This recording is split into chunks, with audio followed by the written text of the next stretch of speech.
Y el sermón que vamos a ver el día de hoy, del cual podremos inspirar nuestras vidas, es una serie de principios que enseñó Jesús sobre la ley. Y este sermón, no sabemos cómo Jesús le habrá llamado, pero por lo que ahí dice, nosotros lo llamaremos han oído, pero. Han oído, pero, porque al final de cuentas Jesús dice, han oído esto, pero ahora yo les digo. Y tiene que ver justamente de el corazón, el propósito, la razón de la ley para nuestras vidas. Y quisiera contarte una anécdota. Voy a ser honesto con ustedes. Soy alguien que le encanta la velocidad. Amo la adrenalina de manejar rápido. Es una de esas cosas que no sé, disfruto hacer en la vida. Y cuando voy en carretera, el límite de velocidad es inferior a la velocidad que produce adrenalina en mí. Así que por muchos años a mí me gustaba excederlo y todavía me gusta, pero ya soy más responsable que hace muchos años. Y todavía a veces lo violo, por eso digo, voy a confesar y voy a abrir mi corazón. Todavía en ocasiones lo sobrepaso más seguido de lo que me gustaría. Pero cada que yo voy manejando y voy a ese letrerito en la autopista que dice límite de velocidad 110, es como de, ¿por qué quieren hacer aburrido el viaje? Si yendo más rápido es más divertido. Y cada vez que veo ciertas leyes de tránsito es como de, yo quiero hacer las cosas a mi manera. Y hace unos años iba rumbo a Salamanca. Esa creo que es la autopista que más manejo porque tiene varios puntos a los que tengo que ir por trabajo o a veces por recreación. Y iba a Salamanca a predicar. Hace un par de años hubo una temporada donde prácticamente cada semana iba a predicar a la ciudad de Salamanca. Fue una temporadita ahí corta donde estuve yendo a la iglesia de un amigo muy querido. Y ese día predicaba aquí en la mañana y después en la tarde me iba para Salamanca y iba muy rápido porque se me hizo tarde. Es muy raro que yo me pase el tiempo, claro, es sarcasmo. Entonces ese domingo se me fue el tiempo, acabé más tarde y iba rapidísimo a Salamanca y me detuvo un federal. Eso es lo peor que puede pasar porque las multas federales son muy caras. Y ya me orilló, me bajé, yo así como de enojado porque, ¿por qué me está parando? Yo iba tan bien y ya me van a multar. Y ya el oficial comienza a hablar, oye joven, ¿iba a exceso de velocidad? Y yo, pues sí, iba a exceso de velocidad. Y ya me enseñan la fotito, donde te toman la foto de tu coche, la velocidad a la que ibas. Pero me sorprendió algo de este oficial. Me dijo, oye, David, porque ya tenía mi licencia, así que ya sabía cuál era mi nombre. Me dice, ¿por qué vas tan rápido? Y yo como de, no sé si decirle porque me da vergüenza. Digo que voy a Salamanca. ¿Y a qué vas a Salamanca a tanta velocidad? Digo, bueno, voy a predicar porque se me hizo tarde. Entonces me dice, ¿qué onda contigo? O sea, ¿por qué si estás promoviendo los principios de Dios, vas violando los principios del ser humano? Y yo como de, por eso no quería decirte a qué iba. Y le dije, tienes razón. O sea, la verdad es que pues, soy un ser humano imperfecto como todos. Y este es uno de mis talones de Aquiles. Pero lo que siguió que me dijo resuena en mi mente hasta el día de hoy. Ahora, ya me lo han dicho otras personas, pero no sé si te pasa que hay circunstancias como que de repente te entra el chip y es como de, ya me lo había dicho mi mamá, mi papá, mis amigos o alguien más, pero en ese momento como que creó un sentido. Fue uno de esos momentos de conciencia en mi vida, esa plática con el oficial. Y el oficial me dice, es que mira David, la razón del límite de velocidad es porque queremos cuidarte a ti y a tu familia. Vas con tus hijas a Salamanca y a esa velocidad que tú ibas, si tienen un accidente, es catastrófico para todos. Entonces el límite de velocidad es para cuidarte a ti, para cuidar a tu esposa, cuidar a tus hijas y no les pase nada durante el trayecto. Y yo le dije, tienes razón. Y luego me dice, pero hay algo más, otra cosa importante. No solamente es para cuidarlos a ustedes, sino para cuidar a los demás que van a su alrededor. Tu velocidad puede hacer que tengas un accidente y alguien que iba manejando prudentemente por tu culpa ahora tenga consecuencias. Las leyes están para protegerte a ti y proteger a los que te rodean. Yo fue como de, es cierto. Es algo que tal vez debía haber sido obvio. Es algo que probablemente yo debí de haberlo tenido presente en mi corazón, pero yo siempre había visto el límite como de, me quiere restringir. Y es que al final de cuentas, en la vida vamos caminando pensando que leyes y normas están ahí para hacer aburrida nuestra vida o para restringirnos, cuando en realidad el corazón de las normas y las leyes es protegernos y cuidarnos. Pero algo he aprendido y he visto, y es que uno de los problemas de distorsionar las normas es la acción de quien las aplica. Ahora, no es justificación, yo tengo que aprender a ser responsable de mis acciones, pero generalmente cuando personas en poder olvidan que las leyes y las normas están para servir a las personas y utilizan las leyes y las normas para servirse a sí mismos, se crea una tensión complicada, ¿no? Porque ahora ya vemos el límite de velocidad como claro, quieren cobrarme una mordida o quieren cobrarme una multa grandísima para gastarse el dinero, y empezamos a ver las leyes que están siendo utilizadas para oprimir al pueblo como un punto que quiere oprimir nuestra vida, en lugar de verlo como un punto que quiere literalmente en muchas ocasiones salvar nuestra vida. Entonces aquí yo veo estos dos problemas. El problema uno, vemos las normas como algo que nos quiere limitar. Número dos, quienes tienen poder sobre las normas dejan de utilizar las leyes para lo que son, que es servir a la gente, y comienzan a utilizarlas para servir sus medios, sus deseos y sus propósitos. Y esas dos cosas desvirtúan la ley por completo. Sin embargo, yo ahora, después de esa plática con ese oficial, cada vez que voy manejando y cada vez que tengo ganas de acelerarle y digo voy aburrido, ya no me enojo como antes, porque antes me enojaba de quiero pisarle, pero no le piso porque no quiero que me multen. Pero es, ok, cuando viene ese pensamiento es de, a ver, espérate, no es porque no quieres que te multen, es porque quieres llegar bien a casa. Es porque quieres que tus hijas y tu esposa estén bien. Es porque no quieres dañar a alguien que va alrededor. Y, cambia, ya no estoy enojado, ahora estoy contento porque le bajo, no porque tengo que. Le bajo porque amo a las personas a mi alrededor y me amo a mí mismo. El amor hace la diferencia en todo lo que hacemos. Y en la época de Jesús no era muy diferente a nuestros días. En la época de Jesús también las personas seguían muchas veces las leyes por miedo al castigo. Y también quienes tenían el poder de aplicar las leyes no utilizaban las leyes para servir a las personas, sino que utilizaban las leyes para oprimir a las personas. Y esto había creado una distorsión gigantesca de lo que significaba la ley. Y ahora las personas ya no estaban viviendo bajo el propósito de la ley, sino que vivían subyugadas a la ley. Y la ley que había sido dada por Moisés a la nación de Judá para traer libertad, dirección e invitarlos a vivir por amor en una época crucial de formación como nación, se había convertido en un peso que estaba oprimiendo a las personas y se había perdido el propósito por completo de la ley. Sin embargo, me encanta que Jesús vino a recordarnos el orden de todas las cosas, incluyendo la ley. Y es de lo que hoy quiero hablarles. En Génesis, perdón, ya es la tercera reunión. En Mateo 5, en el versículo 17, Jesús comienza este sermón. Y comienza diciendo: no malinterpreten la razón por la cual he venido. No vine a abolir la ley de Moisés o los escritos de los profetas. Al contrario, vine para cumplir su propósito. Esta parte final me encanta. Vine para cumplir su propósito. Y es que los religiosos de la época de Jesús estaban convencidos y seguros que Jesús había venido a hacer a un lado la ley y cambiarla por completo e ignorarla.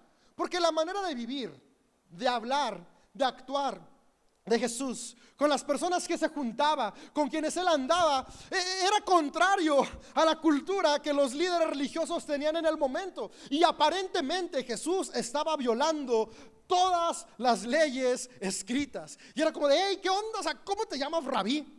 Si estás violando las leyes, sanas en sábado, te juntas con pecadores, en tu círculo no solamente le hablas a las mujeres, sino que son tus discípulas, les enseñas, son tus seguidoras, les das autoridad. ¿Qué pasa, Jesús? Le hablas al extranjero, hablas con samaritanos, eso está prohibido. Eso no es ir con la ley, estás violando la ley de Moisés y los profetas. Y Jesús sabía que había esta idea de él alrededor. Y es por eso que tomó un tiempo para decir, espérense. Yo no vine aquí a violar la ley, vine a cumplir su propósito. Me encanta esa parte. Por eso Mateo lo pone, porque no es que vino a cumplirla al pie de la letra, vino a cumplir el propósito, el porqué de la ley. Y está diciendo a la gente, ¿saben qué? No estoy menospreciándola, más bien la estoy aplicando. Lo que pasa es que cuando aplicamos la ley por lo que es, se ve muy diferente a cuando tomamos la ley para oprimir a los demás. Y para explicarlo, porque Jesús siempre explica, Jesús no se queda únicamente diciendo algo, da una serie de ideas que son las que hoy nos van a ayudar a entender cómo poder transicionar de ver la ley de Dios como el fin a ver la ley de Dios como el medio. Sabes, el fin no es obedecer una lista de reglas, el fin es que la lista de principios nos inspiren a ser movidos por amor. Ese es el propósito de la ley. El propósito de la ley es que al leerlas tomemos conciencia y digamos, a ver, ¿eso por qué está ahí? Para guiarme en mi manera de actuar. Lo importante no es lo que hago, lo importante es qué mueve lo que hago. Porque yo puedo actuar dentro de los límites de la ley para evitar consecuencias, pero aún así ser movido por egoísmo. Y es lo que Jesús vino a decirnos. No se trata solamente de evitar la consecuencia, sino de que cada cosa que hacemos sea construida por amor. Porque a final de cuentas, Jesús vino a hacer algo. Él vino a cambiar nuestra manera de pensar y recordarnos que si la ley no está trayendo bienestar social, no está trayendo equidad en las personas, no está trayendo unidad, no está trayendo justicia, no está siendo aplicada de acuerdo a su propósito. Y Él vino a recordarnos cómo poder vivir la ley de tal manera que haya equidad, justicia y libertad en cada persona. Y comienza en el verso 22, si no me equivoco, sino que ahorita la Biblia nos dice exactamente, para no equivocarnos, donde comienza a explicarlo. Porque antes de entrar ahí, ¿no? viene este conflicto cuando leemos este versículo de Jesús, donde dice que vino a cumplir la ley. Y viene entonces tenemos que cumplir la ley, tenemos que vivir bajo todos los mandamientos que hay ahí. Y al final de cuentas esto es importante, porque Jesús viene a decirnos, no tenemos que cumplir todos los mandamientos que están ahí, pero hoy tenemos que vivir bajo el propósito detrás de los mandamientos. Porque al final de cuentas, los distintos mandamientos que encontramos en los escritos bíblicos fueron cambiando. Si tú y yo vamos leyendo del principio de la Biblia al final de la Biblia, encontramos una evolución en los mandamientos. ¿Por qué? Porque el ser humano va cambiando. No puede aplicar lo mismo cuando había el límite de velocidad, cuando había caballos, al límite de velocidad ahora que hay coches. Va cambiando. Es diferente el límite de velocidad donde hay una escuela o donde no hay una escuela, en la ciudad, en la carretera. De la misma manera, cuando leemos la Biblia es importante que veamos el contexto en el cual se fueron dando ciertas leyes. Por ejemplo, una ley que se dio en Levítico es que tú no podías utilizar ropa que tuviera más de dos distintos hilos, dos distintos materiales. O era puro algodón, o era puro lino, o era puro cualquier otro material que se usara para la ropa, pura piel. Esto tiene un sentido ceremonial. Es una idea muy buena detrás de el por qué en esa época eso aplicaba. Pero hoy en nuestros días, ¿te imaginas si eso aplicara? No tiene ninguna razón de ser. Para el 2021 esa ley ceremonial no aplica. Entonces donde tenemos que ver el contexto de la ley, el propósito que había detrás de esa ley y el propósito que hay que hoy puede seguir vigente. Y es lo que Jesús quería decirles: no te aferres a la ley como tal, sino al propósito detrás de la ley, que es lo que yo he venido a cumplir y a que inspirar a las personas a que lo sigan cumpliendo. Y comienza diciendo en el versículo 21, nada más me fui uno de más. Esto que da nombre a nuestro sermón: has oído, pero yo les digo. Han oído que a nuestros antepasados se les dijo, no asesinen. Está citando directamente uno de los 10 mandamientos. Si cometes asesinato, quedarás sujeto a juicio.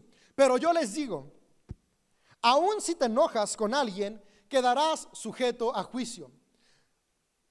Si llamas a alguien idiota, corres peligro de que te lleven ante el tribunal. Y si maldices a alguien, corres peligro de caer en los fuegos del infierno.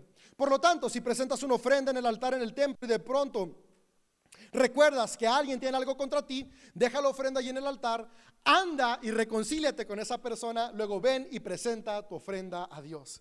Aquí Jesús comienza a presentarnos de una manera muy clara qué es cumplir la ley.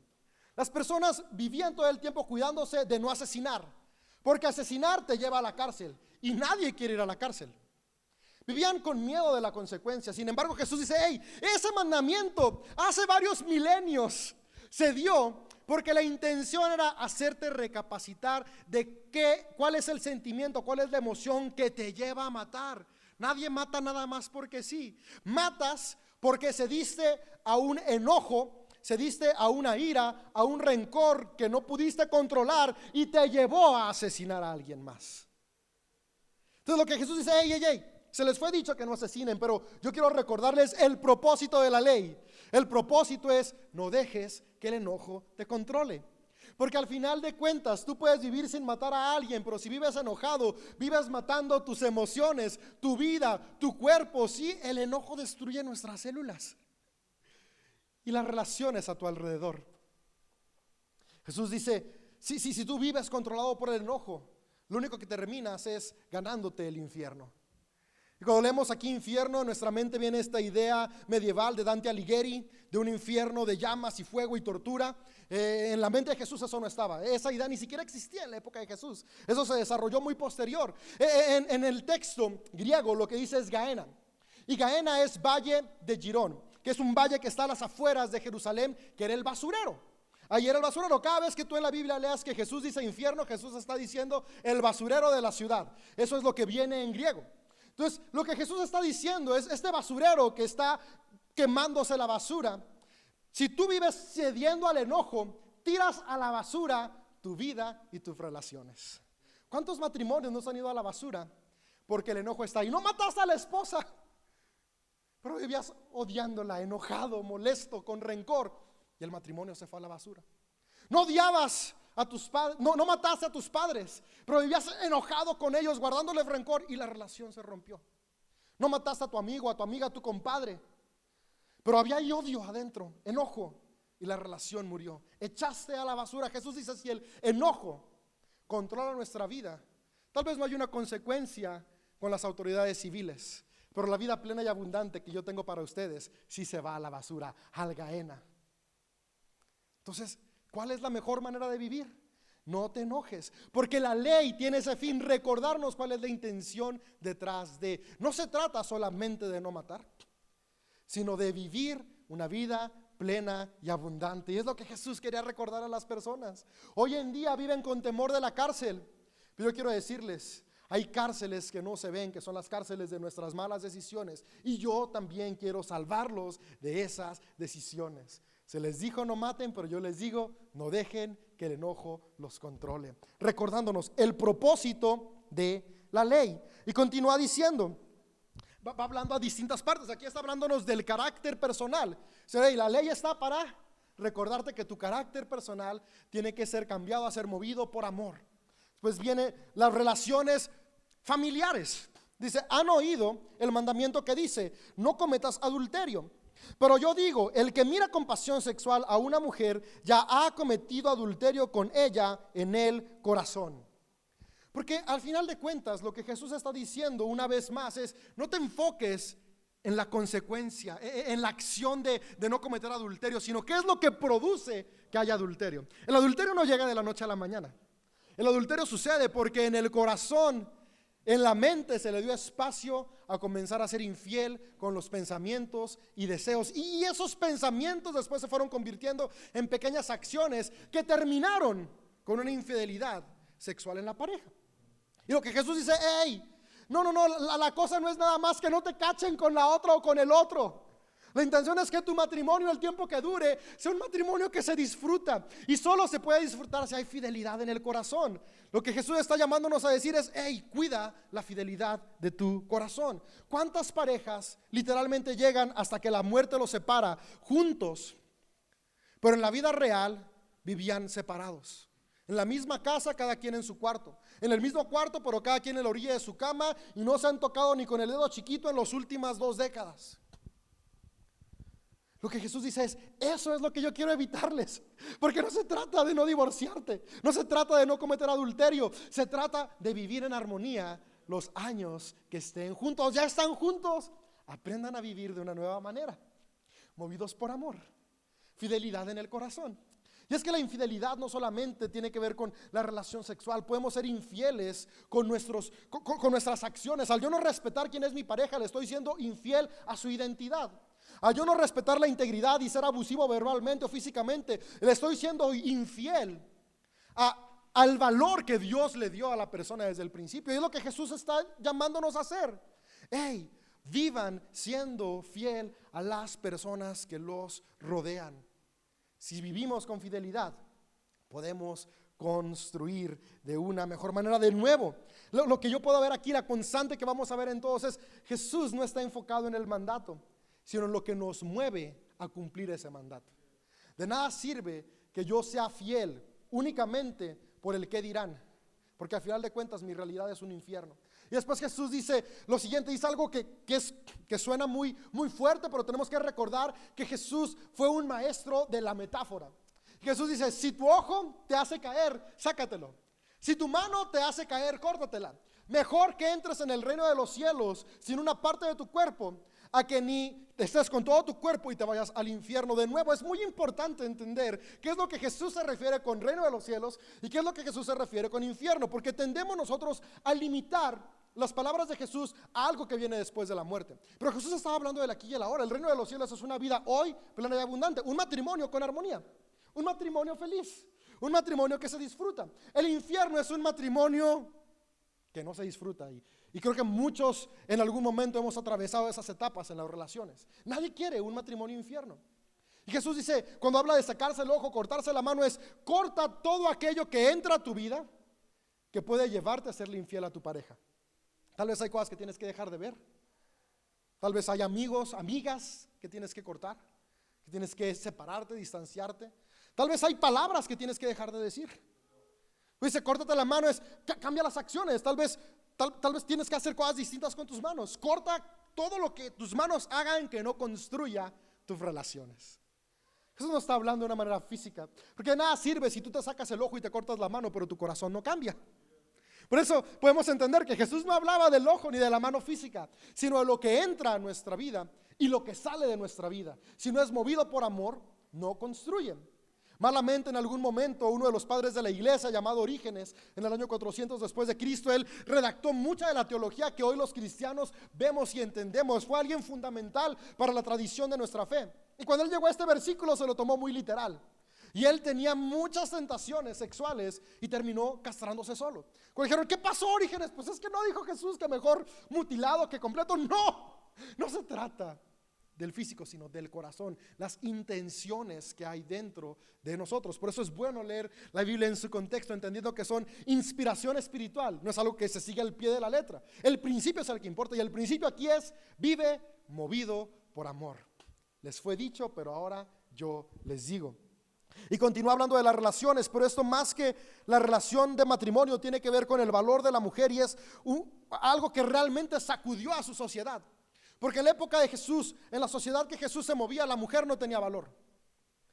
Y Jesús viene a recordar, las mujeres valen, las mujeres importan, porque nuestro valor no está determinado por nuestro género, no está determinado por nuestro sexo, no está determinado por nuestra educación o nuestra raza. Está determinado porque todos y todas somos seres humanos a imagen de Dios. Y había una ley absurda, que era que los hombres, y solamente los hombres, se podían divorciar de su esposa por la razón que fuera. Esta era una ley en Judá, vigente en la época de Jesús y que se había creado muchos milenios antes. Literalmente, si un hombre se enojaba porque su esposa le saló los frijoles, podía ir y pedir carta de divorcio y se la daban. Si se enojaba porque ronca mucho, no está ronca y no me deja dormir, iba, pedía divorcio y se lo daban. O sea, cualquier tontería justificaba que el hombre pudiera divorciarse. Algunos ahorita han de pensar, ¿y por qué ahora ya no? Pues qué bueno que no. El problema aquí grande no era ese. El problema grande es que la mujer por ninguna razón podía pedir el divorcio. La mujer, por más que le olieran feo los pies al esposo, no puede decir, no quiero dormir más con esta pestilencia, pido divorcio. No tenía ese derecho. El esposo puede hacerlo, pero ella no. Ay, no me dio chivo esta semana, déjame pido el divorcio. Tiene un mes, un año sin traer el chivo, sin traer el dinero, sin ser responsable financieramente, déjame pido el divorcio. No podía hacerlo. Me golpea, me manda al hospital a golpes, no podía divorciarse. Qué injusto, qué injusto. Y Jesús dice, esta es la ley dice eso, pero yo les digo que hay una mejor manera de vivir. Y este pasaje es muy complejo de explicar. De hecho, ya en una serie anterior, hace casi 2 años, explicamos este pasaje y seguramente más adelante lo volveremos a explicar. Hoy el tiempo no me da para detenerme, pero los principios que aquí está enseñando Jesús son una garantía para las mujeres. Porque una mujer divorciada ya no podía volverse a casar porque era vista como inmunda e impura. Pero el hombre divorciado podía casarse las veces que quisiera, porque no pasaba nada. qué absurdos somos los seres humanos en ocasiones, ¿verdad? Cuando el egoísmo se nos sube a la cabeza. Y Jesús viene y presenta una nueva ley y dice, no se trata de eso. A excepción que haya infidelidad, se pueden divorciar. Es decir, dejen de ser tan de cristal, hombres, y quererse huir por cualquier cosa. Aprendan a amar y ser responsables y construir la relación. Las relaciones se construyen, no se dan. Si hay infidelidad, divórciense. En pocas palabras está diciendo Jesús, sean responsables de sus relaciones. Trabajen en sus relaciones. Dejen de ver a la mujer como un objeto que puedes desechar cuando quieras, y vela como la persona que es, una mujer que vale lo mismo que tú. Y para dar a entender esto pone lo siguiente, y es donde viene esta ley que hoy se ha malinterpretado y se ha usado muy mal para lastimar a personas que han atravesado situaciones difíciles. Y dice, si un hombre se casa con una mujer divorciada, está cometiendo adulterio. Pero la razón es porque está protegiendo a las mujeres, porque está diciendo, ok, si ustedes andan nada más de aquí por allá, terminan oprimiéndolas, terminan lastimándolas. Entonces, ¿quieres vivir bajo los preceptos adecuados? Cuida a las mujeres. Hoy en día, vuelvo a decirte, no podemos poner el mismo límite de velocidad cuando había un caballo, cuando estaban los coches de Henry Ford que caminaban a 15 kilómetros por hora. Ahora que tenemos vehículos que de 5 segundos ya están en 100 kilómetros por hora y alcanzan velocidades de hasta 200, 220. No pueden ser las mismas leyes. Hoy en día tenemos otras leyes, pero el corazón sigue siendo el mismo. Las relaciones se tienen que trabajar y tenemos que ver por sanarlas. Pero si la relación, uno de los dos, al final de cuentas es dos, no cede y está lastimando y oprimiendo al otro, no tienes por qué estar ahí. Este texto se ha utilizado por la iglesia para oprimir especialmente a mujeres y decirle, aguanta, es infiel, es la cruz que el Señor te dio, me golpea, perdónalo y pon la otra mejilla. Y ahorita vamos a ver qué significa poner la otra mejilla. No, amiga, amigo, porque también hay hombres que sufren violencia. Si en tu matrimonio hay violencia física o verbal o psicológica, no es la voluntad de Dios que estés ahí. Dios no te va a desechar ni te va a castigar si tú tomas cartas en el asunto y te separas. Tienes derecho a una vida plena y abundante. Amigo, amiga, si tú eres el abusador, hoy puedes cambiar. Pero si no cambias, recuerda, nadie tiene que vivir aguantando tus abusos. Esa es una realidad. Hay personas que viven sometidas a la opresión de otras personas, pensando que es la voluntad de Dios. No, Dios es amor y el amor nunca está a favor de la opresión. Si tú has sufrido violencia y por más que has buscado que tu pareja cambie, no cambia, y no te sientes con el valor o con las herramientas para salir de esta situación tóxica, te animo a que nos mandes un mensaje de WhatsApp o si asistes a nuestra comunidad, puedes pedir una cita con alguien del staff pastoral. Queremos ayudarte, queremos caminar contigo a poder vivir en libertad y poder orientarte a través de qué medios legales y gubernamentales puedes acceder para poder salir de una relación tóxica. La voluntad de Dios no es que nadie viva bajo opresión. Justamente este principio les fue dicho, pero ahora les digo, fue un principio para recordarnos que el matrimonio es para respetarnos, amarnos por igual. Hombres y mujeres valemos lo mismo. Lo ideal, claro, es poder restaurar todo matrimonio, pero como te dije, un matrimonio es de dos. Y si los dos no quieren caminar por el mismo lugar, quien sufre abuso no lo tiene que aguantar. Dios no te va a castigar ni te va a desechar. Al contrario, es tirar a la basura tu vida, tu propósito, si vives atada a un hombre o una mujer que abusa constantemente de ti. Y aquí viene la siguiente parte de los juramentos. Y se hila, ¿no? Porque a veces el matrimonio pensamos que es un juramento para siempre. Y Jesús dice, también he oído, a nuestros antepasados se les dijo, no rompas tus juramentos, debes cumplir con los juramentos que haces al Señor, pero yo les digo, no hagan juramento. Y me voy a brincar hasta el final porque el tiempo ya se me está yendo. Simplemente di sí lo haré o no lo haré. Porque los juramentos se habían estado utilizando para abusar de las personas. Hey, júrale a Dios 3 vacas y te va a bendecir más. Júrale a Dios que vas a hacer tal y tal cosa y Él te va a responder. Cuando Dios no nos pide nada a cambio, Dios nos da porque nos ama. Dios nos inspira a tomar buenas decisiones, a ser responsables financieros, a crear. Su bendición ya está contigo. Pero una vez más, quienes tienen poder de la ley olvidan que la ley es para servir y la utilizan para servirse. Y eso pasó en la época de Jesús. Están ahí, pacta, si pactas Dios te contesta.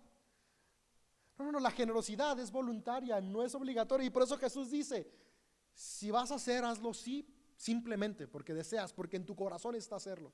Si no lo vas a hacer, pues no lo hagas. Y eso aplica a cualquier cosa. Básicamente está quitándole a las personas el yugo del para siempre cuando se vuelve tóxico. Nada es para siempre si es tóxico. Jesús siempre nos anima a que sanemos. Pero si algo a nuestro alrededor que no depende de nosotros no sana, que tú sí sea sí y tú no sea no, no tienes por qué vivir en una opresión, ya sea espiritual, ya sea laboral, ya sea relacional, eterna. Jesús vino a ofrecernos libertad, vida plena y abundante. Y continúa diciendo, has oído que se dice, y con esto voy cerrando, que el castigo debe ser acorde a la gravedad del daño. Ojo por ojo y diente por diente. Y nuestro corazón humano quiere decir amén cuando escuchamos eso. Al menos yo confieso que yo sí muchas veces quisiera decir, claro que ojo por ojo y diente por diente. Pero ve lo que Jesús nos dice. Dice, pero yo les digo, no resistan a las personas malas. Si alguien te da una bofetada en la mejilla derecha, ofrécele también la otra mejilla. Si te demandan ante el tribunal y te quita la camisa, ofréceles también tu abrigo. Si un soldado te exige que lleves su equipo por 1 kilómetro, llévalo 2. Dales lo que te pidan y no des la espalda a quien te pide prestado. Y de repente, si no leemos el contexto, podemos decir, a ver, acabas de decir que si alguien está abusando, te vayas. Y aquí dice, si te dan una cachetada, pon la otra. Si te pegan un cachete, pon el otro. No, el contexto de Jesús, recuerda, está hablando metáforas espirituales y de carácter. Es si alguien te pega, ¿cuál es la reacción natural? Regresar el golpe. Lo que él dice es, no pagues mal por mal. Si alguien te pega, pon un alto, pon límites. La otra mejilla es el límite sano que tú y yo tenemos que aprender a poner en cada relación que tenemos. Y es donde regresa al primer principio con el que inició. Por eso inició con el carácter. Cuando sufro una ofensa no me lleno de rencor, pero sí tomo responsabilidad. Si tengo una amiga tóxica que me hace daño, no la odio ni le deseo el mal, ni la difamo en redes sociales, pero ya no me junto con ella. Si tengo un compadre tóxico con el que comencé la empresa juntos y me defraudó y dijo que la hizo sola y me sacó a la calle y lo que yo invertí ya no me lo dio, me robó, no le deseo el mal, no deseo que fracase en la vida. Claro, denuncia ante las autoridades si se puede la estafa, pero no le deseo el mal. Ya no lo invito a la carnita asada, pero tampoco estoy pensando en que quiero que se muera. Es poner límites sanos para nuestra vida, pero también para nuestro corazón. Amamos a las... Y esto se hila con lo último que dice. Dice, han oído que la ley dice, ama a tu prójimo y odia a tu enemigo. Eso suena muy obvio, ¿no? Claro que amamos. Ahí con prójimo se refiere a tus cercanos, a aquellos que viven contigo, que hacen vida contigo. Podemos amar a aquellos con los que nos llevamos bien, pero amar al enemigo, será natural esta ley, no, ama a tu prójimo, odia a tu enemigo. Y Jesús dice, no, ama aún a tus enemigos y ora por los que te persiguen. Porque ¿sabes qué? Lo que Jesús nos está diciendo es que de una fuente no pueden fluir dos tipos de agua. O amas o eres egoísta, y el egoísmo te lleva a odiar.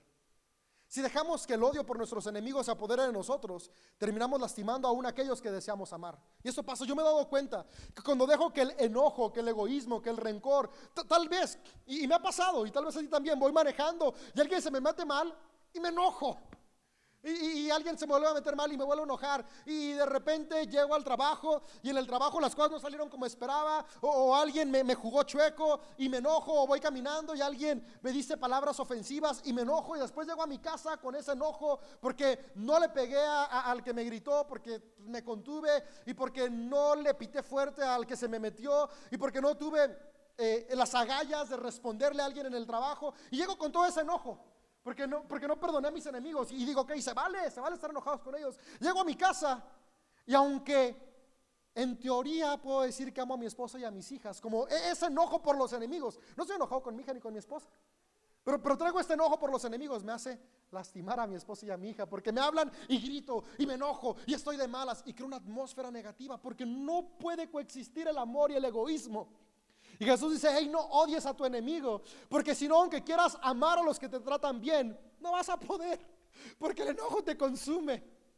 Por eso ama aún a tus enemigos, porque eso va a traer paz y tranquilidad a tu vida y vas a poder amar a quienes están cerca de ti. Amar al enemigo no es haz vida con el enemigo, es no dejes que tu corazón se llene de amargura, para que esa amargura no lastime a los que sí son tus amigos, a los que sí están cerca de ti. Una nueva manera de vivir. ¿Ven? Las leyes llevadas al plano del propósito central, que es el amor. Al final, las leyes importantes son las leyes dadas por Dios. Y las leyes dadas por Dios reflejan a Dios. Y Dios es amor. Así que la ley se resumiría en una sola palabra: amor. ¿Quiero obedecer las leyes de Dios? Amor. Si se ama, construye.